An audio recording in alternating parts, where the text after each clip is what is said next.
days, yes. I've never seen two men so absorbed. I'm so glad you decided to stay, Lois. At times like this, do you start to worry? Yes, I do, but seeing him here with Bob, it's like something new is taking hold. It's rather shocking, actually. To hear you say that, well, it's a real treasure. That's It good, helps I'm me glad. very much. That's good. So many nights, I'd sit here alone, the main thing in my mind being whether or not to leave him. Why have you stayed? I loved the man I used to know, and I couldn't bear to think of him alone. Does that sound cowardly? Hardly. There's virtue in staying, too. There is, yes.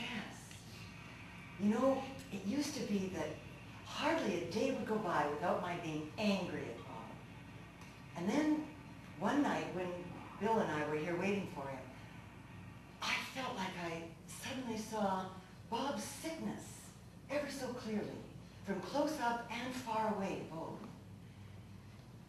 And I saw two ordinary people, caught up in something terrible, yes, but nobody's fault, really. I let go, and it helped me to be more free. I wish I had your generosity. Oh. Sometimes I feel like my anger is the only thing that's kept me going. I don't see you so much as angry, dear, as spunky. Really? Yes. You're a strong person when it comes to something you believe in. Yes, I suppose. Come in. Hello, I'm Hen, Billy Dodson's wife. Oh, Are you Mrs. Smith? yes. This is Lois Wilson from New York City. Pleased to meet you. And you? I was told to come over here. Really? Who told you, dear? Dr. Smith. Oh. He's working on my husband tonight, and he told me to come over here. But I told him I was putting up peaches. At night in this heat, boiling peaches. And he says to me, Hen, what's more important, the peaches or your husband? And I had to say, the peaches. Sit down, will you? Thank you kindly. Are you all right? Yes. No, I hate him. I feel such hatred. Isn't that a terrible thing to say? No, dear, I'm sure it's merely the truth. The truth is, I hate myself. It's like a poison inside me. Is this deranged? No, not at all. It's a nightmare. I can barely show my face in public. There's no need to feel so apart. What do you mean? That's my situation, too. You? Yes. And mine. Truly? Yes, it is.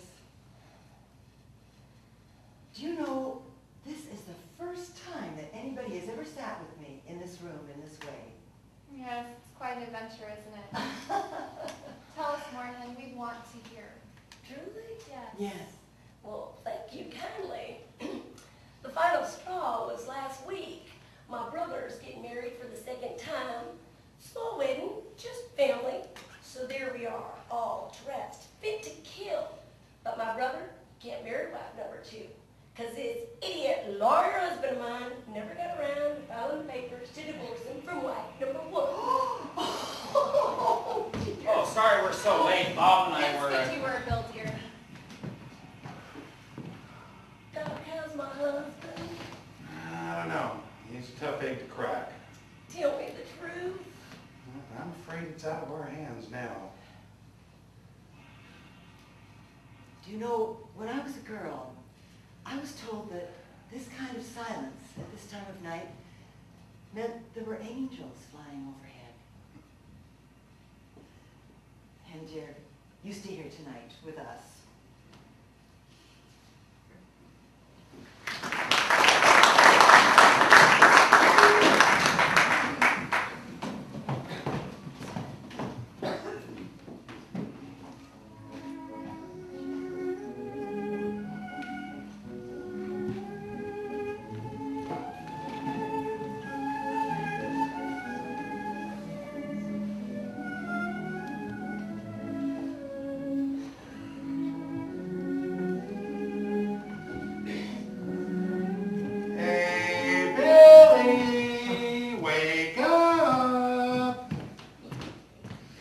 So, how'd you sleep? Oh, you guys? I didn't think I slept a wink, but I guess I did. So, Billy, what's it to be? Well, I'll tell you. Let me see now. After y'all left last night, I couldn't sleep. Kept thinking about what booze had done to me and my family. Scum, I'm scum. You know what that feels like? Oh, yes, we do. We sure do. I got a hold of something I couldn't handle by myself. I wanted to ask for help like you said I had to, but the truth was I could not, no. Well, now hold on, I ain't finished yet. Would you boys mind if I got up and we all sat down together, you know, like on the same level? Of course not, Billy. Christ, I'm weak. Bring on the tomatoes. Oh, God. Thank you kindly. So there I was, stuck for the longest time. But then I recalled the two of you when you came back into my room last night. Standing there together like you saw something in me. And it's like when you pass a good card game and you want in, well, boys, I wanted in. Exactly. Keep firing, Billy. And it's like I'd give anything to be there with you. And almost in spite of myself, I found myself saying out loud, if they can do it, I can do it. If they can do it, I could do it. Yes. Over and over again. Yes. And then I felt something break free. Yeah. Yes. And all at once I knew I could. It was like a breeze was blowing. Not really in me or outside, but all around and in between. Like on a farm on a summer's day. You can actually see the breeze ruffling the wheat. You ever seen that? That's a beautiful sight. Beautiful. Bob, this is it. Billy, are you willing to join us and ask for help? Yes, friends, I am.